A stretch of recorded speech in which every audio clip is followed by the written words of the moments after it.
Right details చూస్తే జోగులాంబ గద్వాల జిల్లాలోని Tummilla lift వద్ద ఉద్రిక్తత నెలకొంది. తుమ్మిళ్ల లిఫ్ట్ నుంచి నీటి విడుదల వివాదానికి దారితీస్తుంది. తొలుత స్థానిక ఎమ్మెల్యే విజయుడు మోటార్స్ ను ఆన్ చేసి నీటిని విడుదల చేశారు.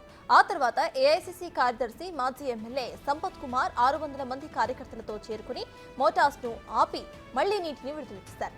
దీంతో డెలివరీ సిస్టమ్ దగ్గర ఎమ్మెల్యే విజయుడు ధర్నాకు దిగారు. ప్రోటోకాల్ ప్రకారం తాను నీటిని విడుదల చేశాక సంపత్ కుమార్ ఏ హోదాలో వచ్చి నీటిని విడుదల చేస్తారు అని ఆయన ప్రశ్నించారు. అక్కడే బైఠాయించడంతో పోలీసులు వచ్చి ఆయనను బుజ్జగించారు.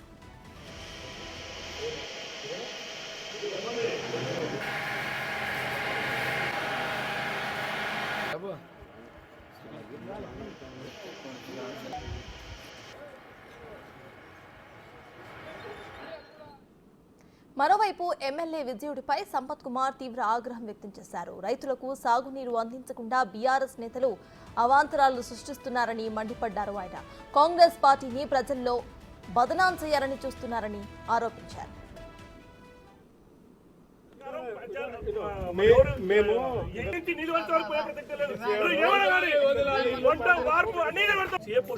ఎందుకు ఇక్కడికి వస్తుంది? మా ఎమ్మెల్యేకి ఎమ్మెల్యే పోస్ట్ ఉంది. ప్రజల కోసం ఆయన కష్టపడుతుండో 5 రోజుల నుంచి మాట్లాడుతున్నాడు, చేస్తున్నాడు. కాబట్టి ఆయన ఈ రోజు